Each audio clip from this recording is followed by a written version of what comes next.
Just before the sun was rising on May 15th, 2010, Khalif Browder and his friend were making their journey home to the Bronx after attending a party the previous night.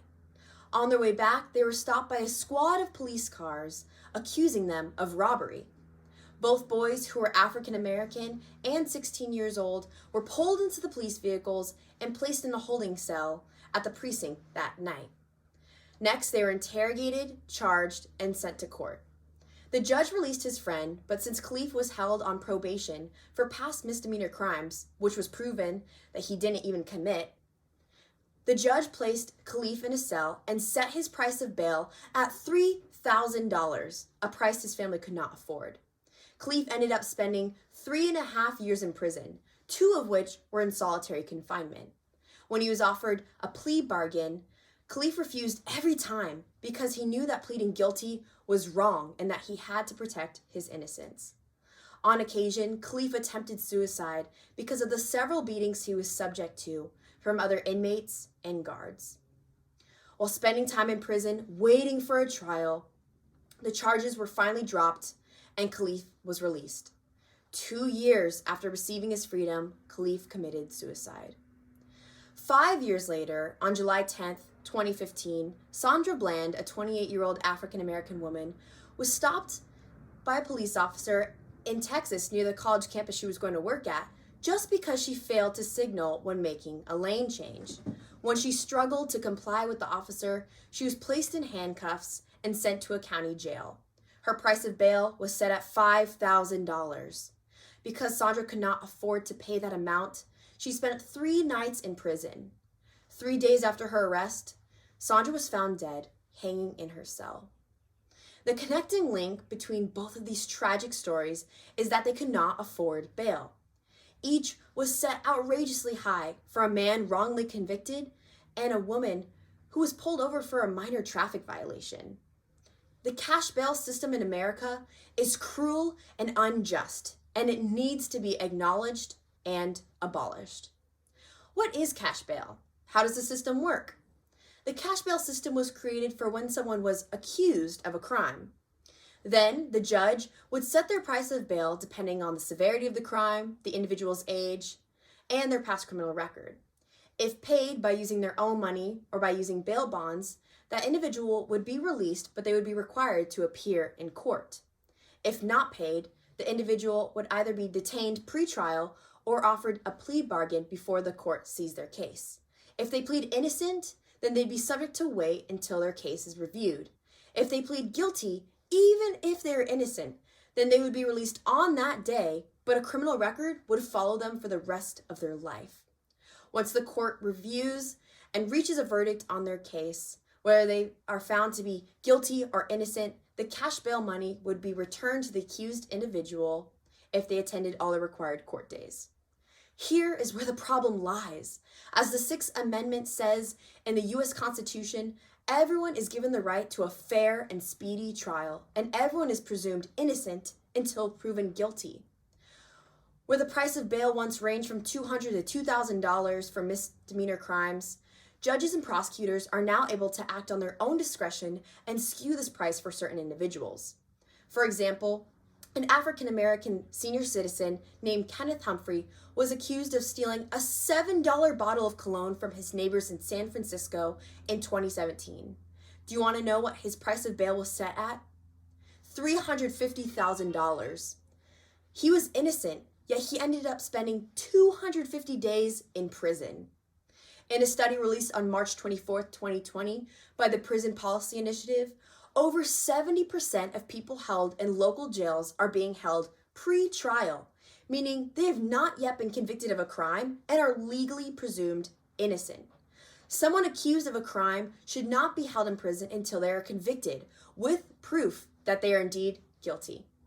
The cash bail system has become something entirely worse than what it was intended to be, and it is locking up thousands of lives that come from low-income communities of color. As Brian Stevenson, an American lawyer and social justice activist, stated, "We have a system of justice that treats you better if you're rich and guilty than if you're poor and innocent." So what happens to the 3 out of 5 people, according to data from American Progress, that are sitting in jail pre-trial right now because they cannot afford bail? Robin Steinberg, founder of the Bail Project, says that sexual harassment happens at the hands of the prison guards within the first 3 days of being detained in prison. And suicides often happen in the first week. Human beings were not created to be locked behind bars in a single room with one window. Racial injustice is also at play, and what's striking is that Black and Latino men are 2 times more likely to be held in prison because they cannot pay bail than if they were white, according to research from the Bail Project. What can be done? How do we solve this massive problem in America? Today, I would like to provide you with hope that reform is coming. Progress is already being made. First is the Bail Project National Revolving Fund created by Robin Steinberg, which is a national nonprofit organization providing funds for families who cannot afford bail. Their model is supported entirely from outside donations that creates a revolving fund using recycled money to pay for bail. Since cash bail is returned to the individual after trial, whether they're proven innocent or guilty, that money is then returned to the Bail Project Fund and is recycled to be used for a future person in need. Since the establishment of the Bail Project in 2017, Steinberg and her team found that cash bail isn't even necessary for people to return to court because 96% of those they paid bail for returned to their required court days. This is strong evidence that people will not return to court to secure their innocence, not to get the money back. The Bail Project is certainly effective, and it is attacking the system at the source right now. Second, the most important at hand is the H.R. 1249 No Money Bail Act of 2021, which is a current bail reform bill that seeks to eliminate the use of money bail because no one should be held in jail solely because of the inability to pay bail. It was first introduced by Congressman Ted Lieu in 2016, but it died in Congress without a single vote.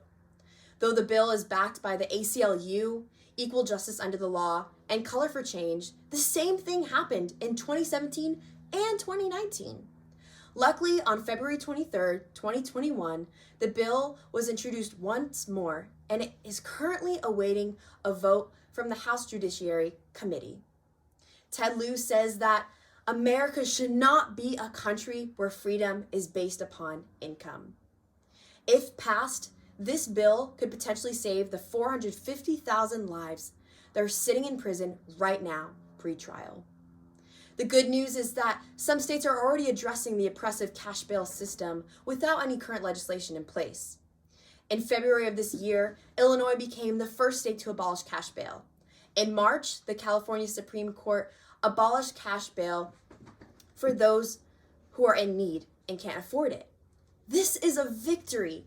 Imagine the day when all 50 states abolish cash bail and justice is restored.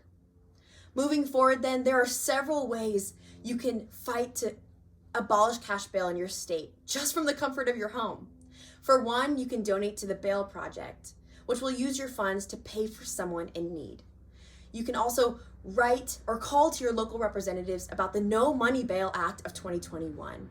And you can talk to your family and friends about what you learned about today, because education is powerful. If the cash bail system was abolished 10 years ago, Kalief Browder would have made it home to his family, and he would have celebrated his 28th birthday this year. And Sandra Bland, she would be working at her alma mater, Prairie View University, right now.